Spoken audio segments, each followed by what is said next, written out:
Today we are looking at how to make HCC the flagship Christian university in Africa. And that's derived from our vision. And to speak to us today is one of our faculty members in the Department of Theology and Ministry. She is a professor in Old Testament, and she is also an expert in online learning. So without much ado, let's welcome Dr. Mindy Thompson.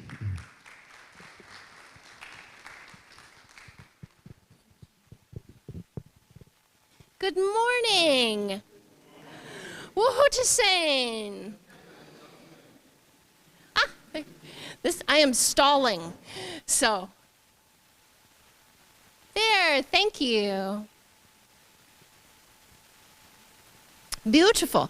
So, I am honored to be asked to speak in General Assembly today, and was given this topic, making HCC the flagship Christian university in Africa. And I thought, wow, they're asking the Obroniba to tell them how to be a flagship. I'm not exactly sure I even know what a flagship is. So I did a little research, right? I am a scholar. If there's something I do not know, I make it up. No, I look it up. Yes? So, oh, thank you so much. Beautiful. Thank you very much. So, was looking for, what does it mean to be, what is a flagship? What does it mean to be a flagship? Yes, I learned really good things, right? So you get a very brief history lesson today. Nursing students, you thought you would not see me today. Ha ha. So the term flagship comes from the history of Great Britain in the time period when the Navy was most important, right? They had many trading posts and many colonies, and the trade back and forth was managed through ships. And so the British Royal Navy was very important and strategic in maintaining their security. And so in the Royal Navy, on all of the different ships, right, they do not have WhatsApp. They do not have, smoke signals. They do not have, how do you communicate from ship to ship, right? You shout very loud. No, everyone is so serious. So in order to, right, how do the different ships know what to do? What are the orders?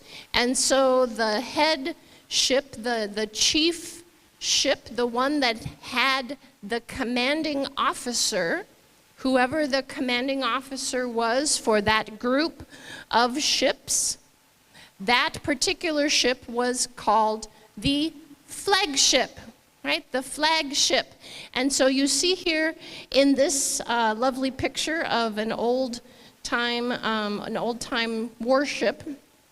It's flying several flags, but the flag at the back, the big flag, that is the flagship.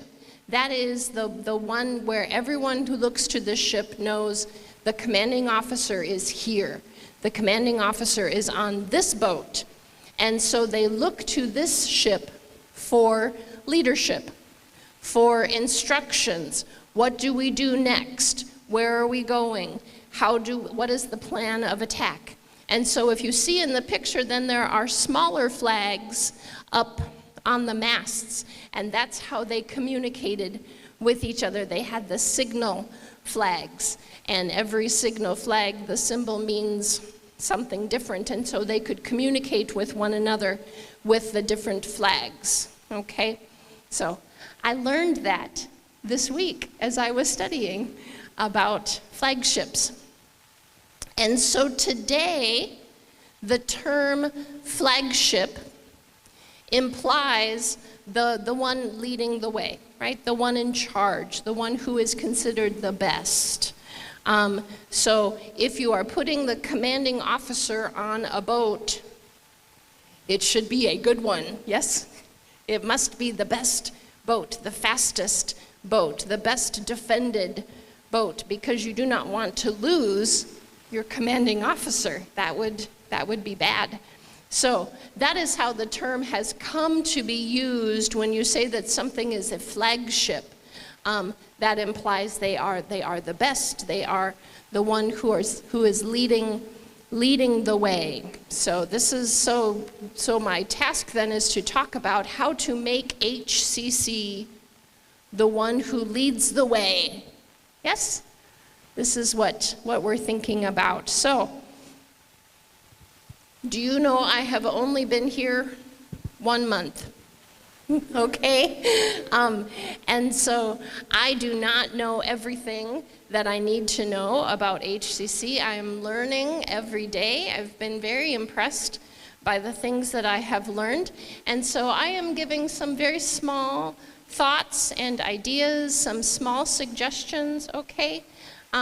From my humble perspective, okay?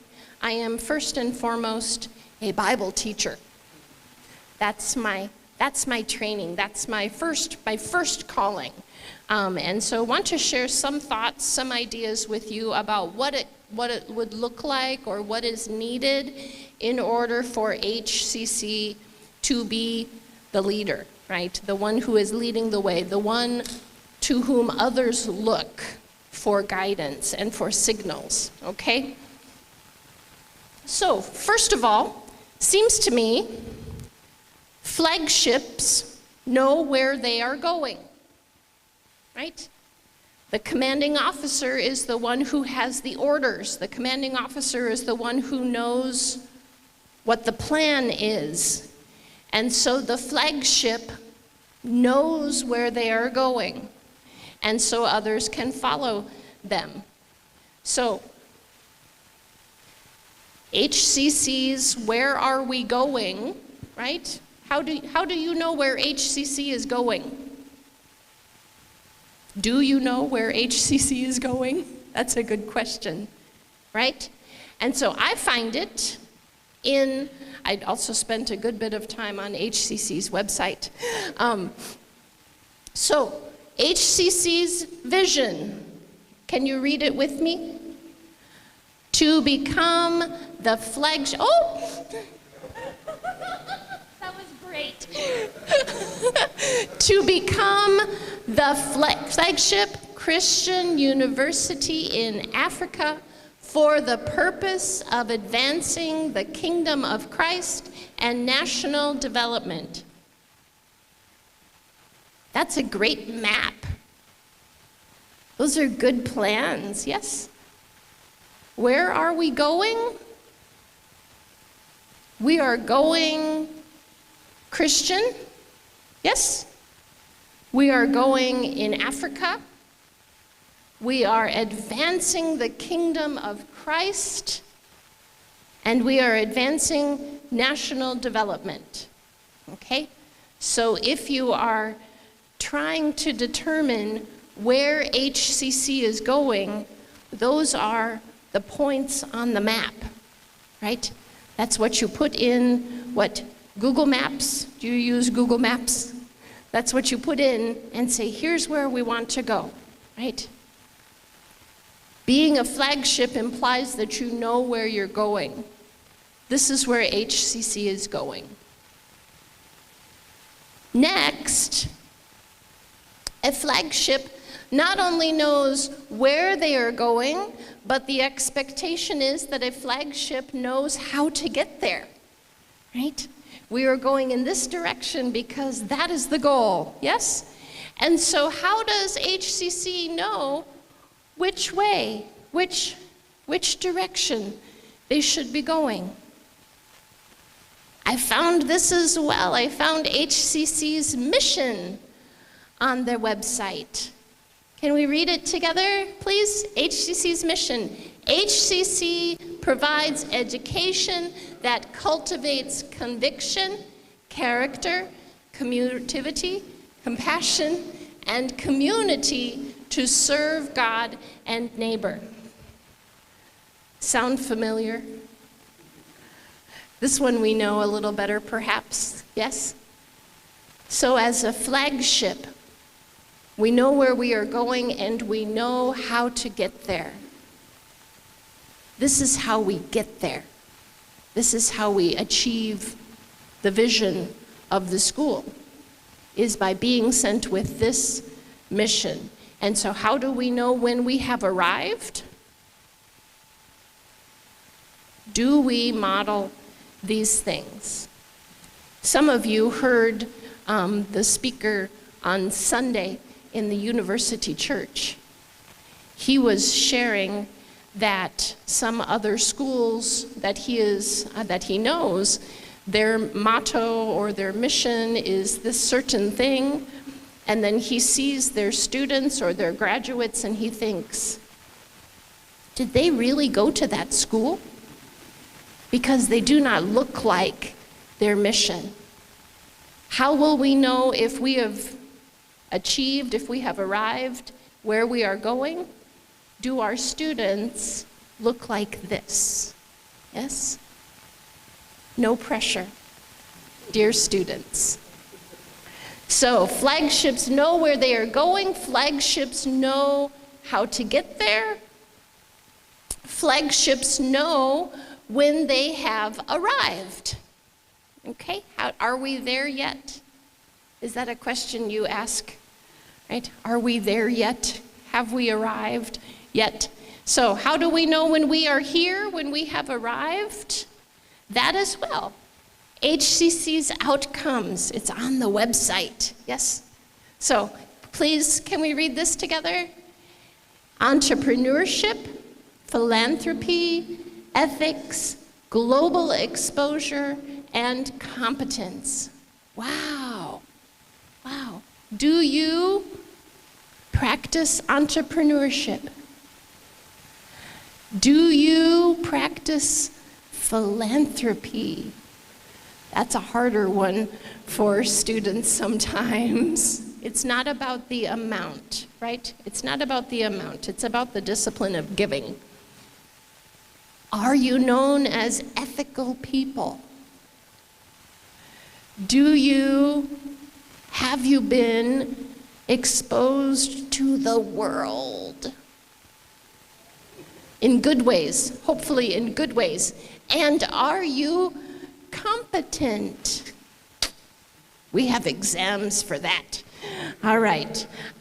So flagships know where they are going. Flagships know how to get there. And flagships know when they have arrived. Those are good signs of a good flagship, a good leader leading ship where the commanding officer is good at their task. So, where are we going? Right? Oh, one more, sorry. If you are the flagship, there are others following you. Yes? The flagship sets the pace, the flagship has the direction, the flagship is the one leading the way. If there is no one following you, are you really leading the way? So, who is following us? What do you think? Who follows us?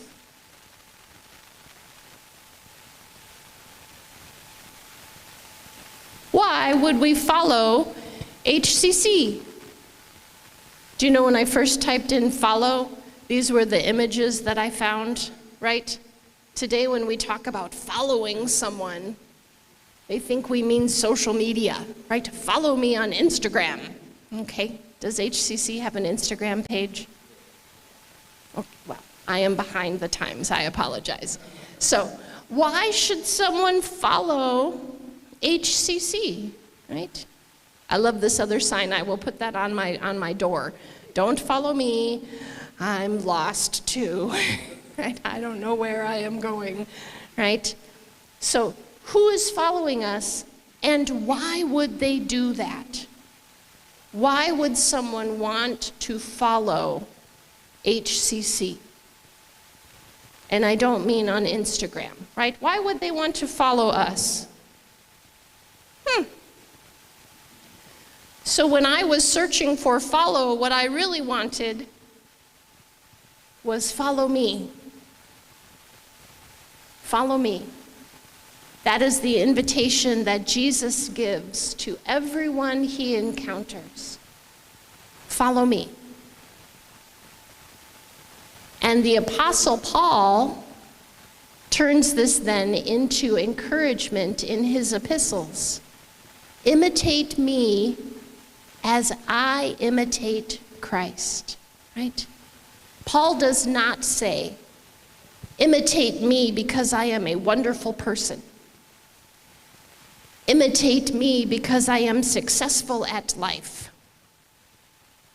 On the contrary, Paul was regularly arrested and put in prison. He's maybe not someone to imitate very well, right? Paul is not interested in people imitating him for himself. Imitate me so that I will be famous. No. Imitate me as I imitate Christ, right? Everything that we do, everything that we decide and plan, and the things that we're doing should be in imitation of Christ.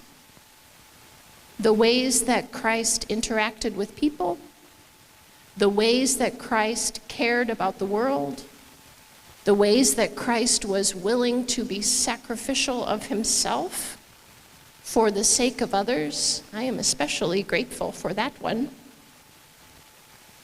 So why should people follow us? Why should people follow HCC? Don't follow me. Follow Christ. But I'm following Christ.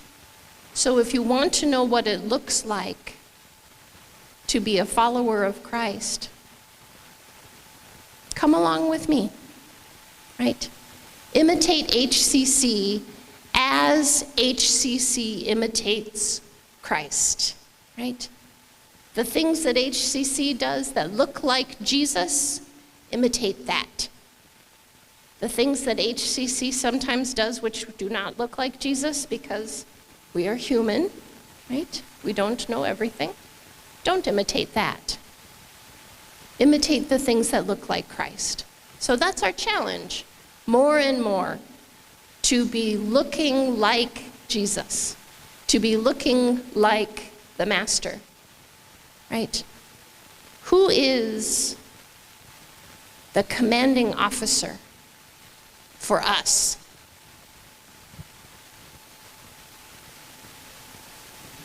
Maybe, in some ways, yes. In some ways, yes. Yes. Imitate President as President imitates Christ. Yes? So, that is our commanding, right? Christ is our master. God is the commanding officer. That is the one that we follow. That's the one we look to. And we then set the example for others to the extent that we point them to Christ, right? So, if we're going to be a flagship, what flag do we fly? We fly Christ's flag, right? We fly the flag of Christ. That's hard to say. Okay. Because the world is watching. The world is watching you. You think this is such a small, secluded, out-of-the-way place. No one knows about us. No one knows what we are doing. No one knows where we are, right? We're just over here in a little corner being very quiet. No. The world is watching. The world is taking notice of you of the school, of the work that it is doing. The world is paying attention. What do they see when they look to us, right? What example are we giving them to follow? Okay, so I really am just a Bible professor. Just a teacher of the Old Testament. That's my favorite. And so I have only been here, again, I've only been here 1 month, right? Sunday past, 4 weeks in Ghana. I've only been here, so I'm still learning all of the ways that HCC is leading the way, all of the ways that HCC sets the path for others to follow. But if I could give you some advice, I would take it from 2 Samuel chapter 24. It's a very interesting story, 2 Samuel chapter 24. First, because it's from the Old Testament. So in 2 Samuel 24, David, King David, you've heard of him? You've heard of this King David guy? Maybe? Students in my Old Testament class. That was last week. Wait, that's this week. Okay. So, David takes a census. David counts the people. David counts the people. So that's the best picture I could find for taking a census. So why is David taking a census? Why would he want to count the people? Why do you take a census today? Primarily, taxes. How many people do we have to pay taxes? Another reason to take a census for communities that have an army with a draft is you count the number of men who are able to serve in the military. So you take a census in order to know how big your army is, right? If I'm going to go attack this other nation, my army needs to be bigger and stronger, right? And so David took a census. That seems like the sort of thing that a king should do, right? Should kings be counting the people? Maybe, right? So David takes a census because he is trusting in human strength instead of God. David is counting the army and the number of people to serve in the army instead of trusting that God will deliver the people of Israel, right? Who is the one fighting their battle? God is, right? You remember the story of Gideon? Gideon was leading a group of people, and there were many, many of them, and God said, that's too many. Send some of them home, right? Worst military strategy ever. And yet, with only 300 people, Gideon, through God's provision, was able to win the battle.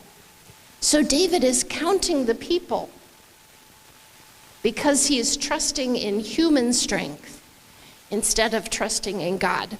So, if I may make some small, humble suggestions for the Flagship University. Where does our trust come from? Our trust comes from God, okay? That doesn't mean that you never take account, but you trust in God first. Then, because what David was doing was displeasing to God, right? Not trusting God, God sent a plague, right? There were many really ugly images, and I chose this one, right? Many people died because of David's choices, because of David's actions. The world is watching us. The world is watching HCC and what it does.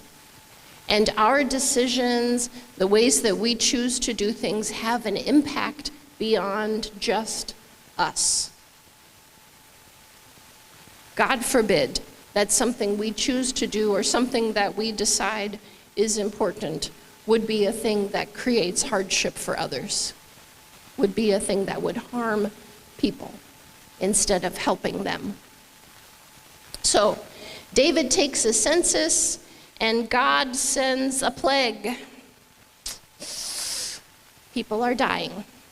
And the text says that the angel of the Lord stopped in a very particular location in Jerusalem. The angel of the Lord was standing at the threshing floor of Araunah the Jebusite.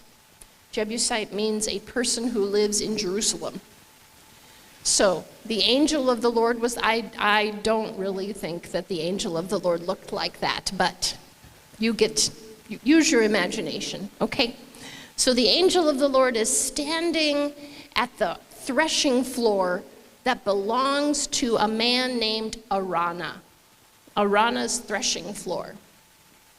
So I've given you the first 18 verses of the chapter in condensed form. Now we get to actual text. So, oh goodness, verse 8. 2 Samuel, thank you, 18. 2 Samuel 24, verse 18, it says, on that day, Gad, this is God's prophet, Gad went to David and said to him, go up and build an altar to the Lord on the threshing floor of Araunah the Jebusite. So the prophet is delivering a message from God. This is where the angel of the Lord is. Go build an altar there. Okay? I might have said, are you kidding? There's a plague. People are dying. I should stay home and wear a mask. Oh, no one thinks my jokes are funny. So, very sorry, very sorry. Okay, so David obeys God. Finally, he's maybe learned his lesson, right? So David went up to the threshing floor as the Lord commanded him through the prophet Gad. When Araunah looked and saw the king and his officials coming before him, he bowed down low with his face to the ground. I'm so glad I actually know these verses. So can you imagine if the king came to your home? If the king showed up in your field? Right? And so he is responding properly, right? You bow down to the king, you put your face to the ground, right? Oh my goodness, the king, he's come to my threshing floor. And Araunah said, why has my lord the king come to his servant, right? I'm just a servant, I'm just a farmer, I'm harvesting the wheat. And David says, to buy your threshing floor, so I can build an altar to the Lord, that the plague on the people may be stopped. So why has David come? David is going to build an altar.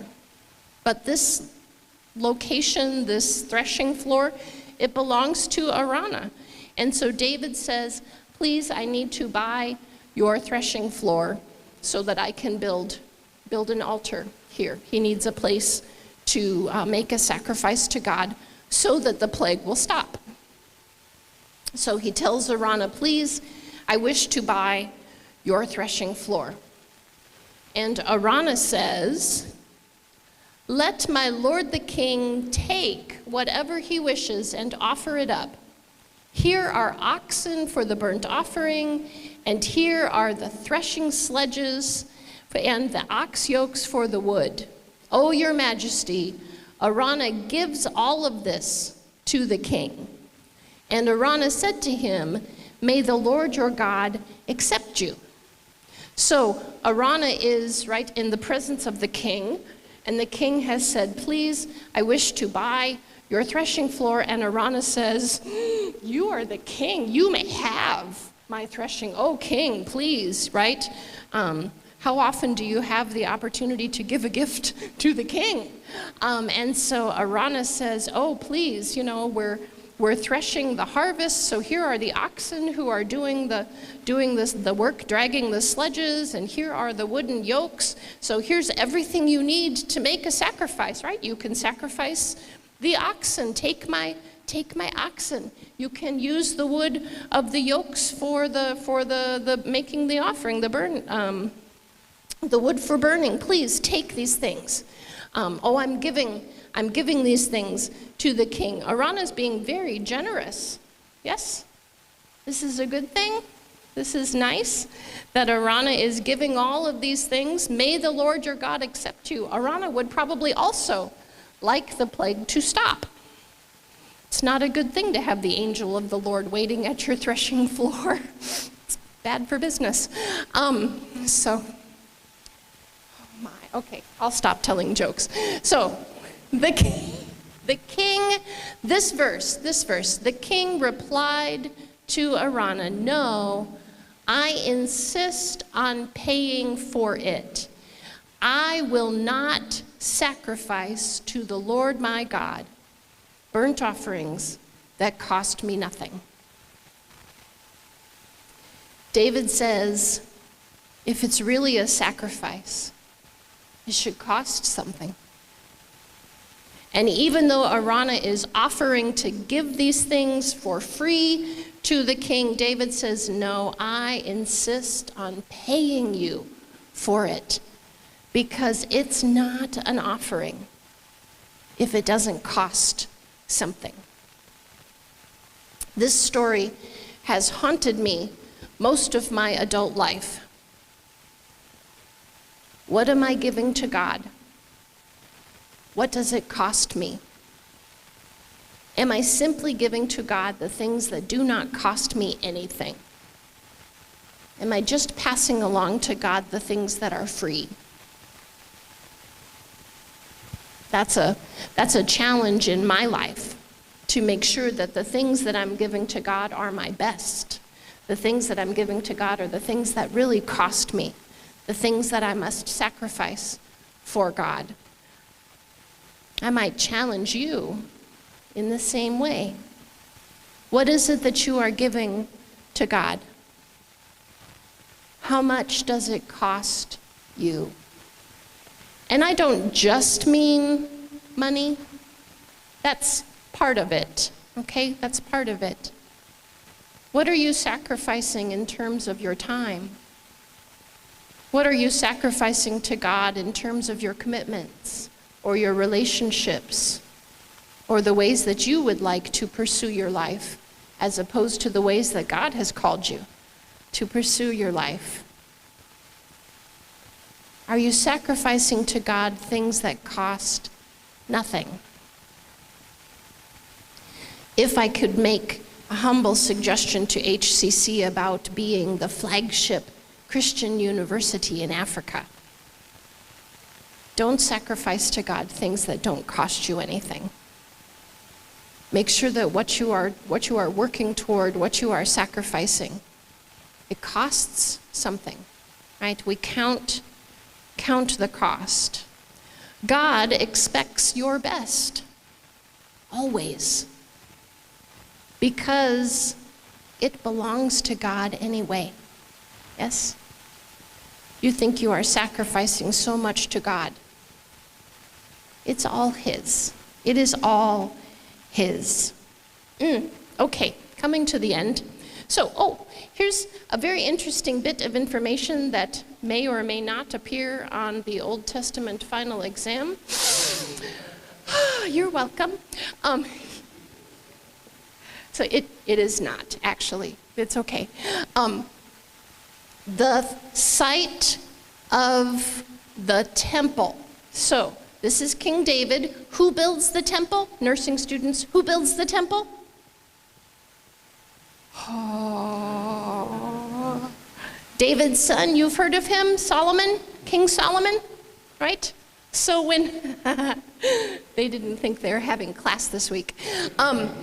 So King Solomon, David's son, builds the temple, and the location for the temple, it's Araunah's threshing floor. So this story in 2 Samuel chapter 24, it seems very random, it seems very strange, and yet it tells the origins of the location for the temple. So do you think every time people came to the temple to make a sacrifice that they maybe thought about the census and the plague and how this land came into the possession of the king, right? Because David would not sacrifice to God something that cost him nothing. And maybe that helped them to think about what they're bringing to God and how much it costs them. So every time you come to campus, you come to class, you think to yourself, how much did these buildings cost? What sacrifices were made by the people who have gone before you to make this place possible? What are you bringing then? Are you bringing the best of your studies? Are you bringing the best of your work? Are you bringing the best of your learning?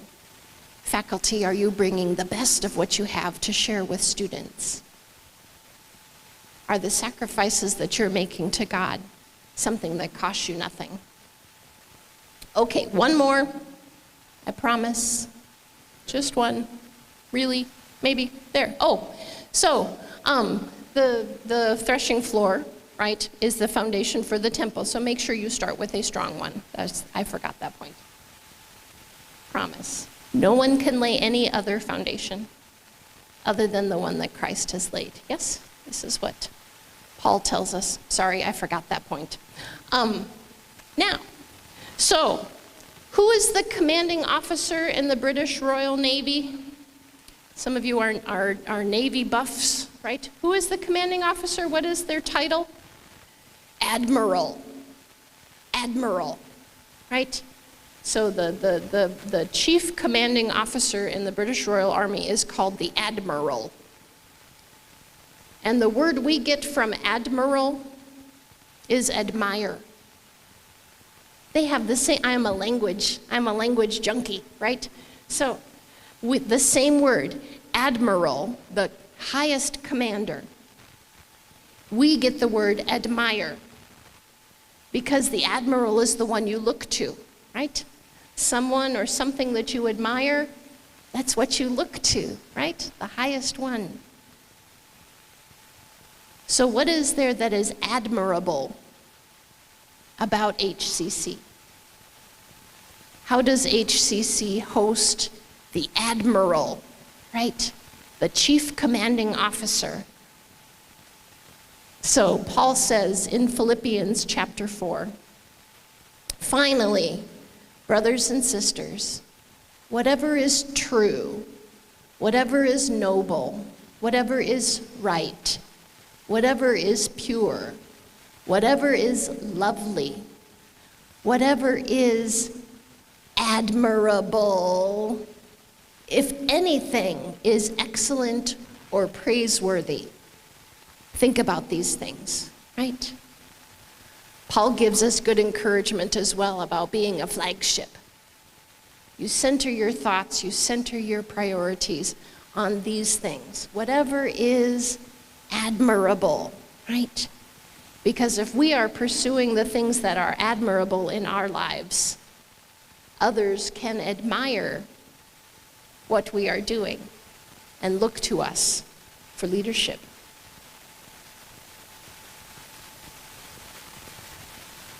I forget what time General Assembly finishes. We're close, we're done. So please join me in prayer.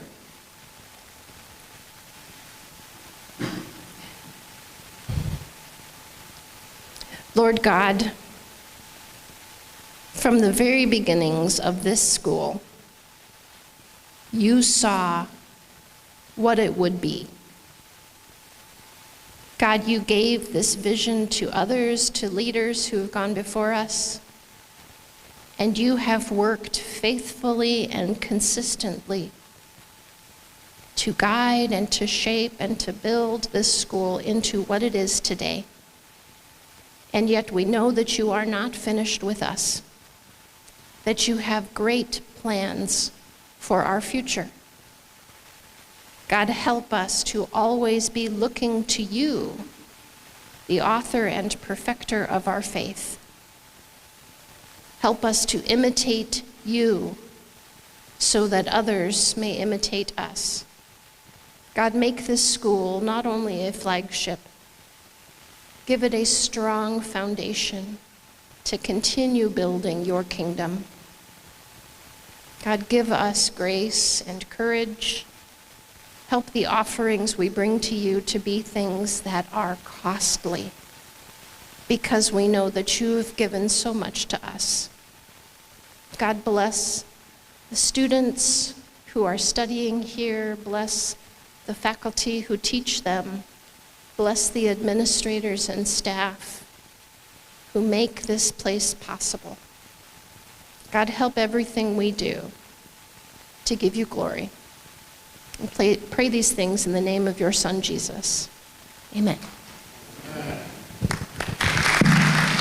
That was good. Thank you very much, Dr. Mindy Thompson, for such very insightful and encouraging presentation. God bless you. All right. Dr. Yesu has an announcement to make, and so let's invite him.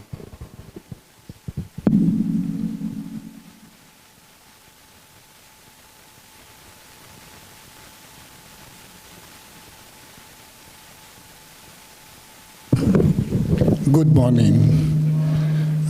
As part of our vision, we're going to be hosting a group of international students. The admirals of the university will make the official announcement. But I, as one of the stewards, I need to do some preparatory work. And that's why I'm making this announcement. The students are coming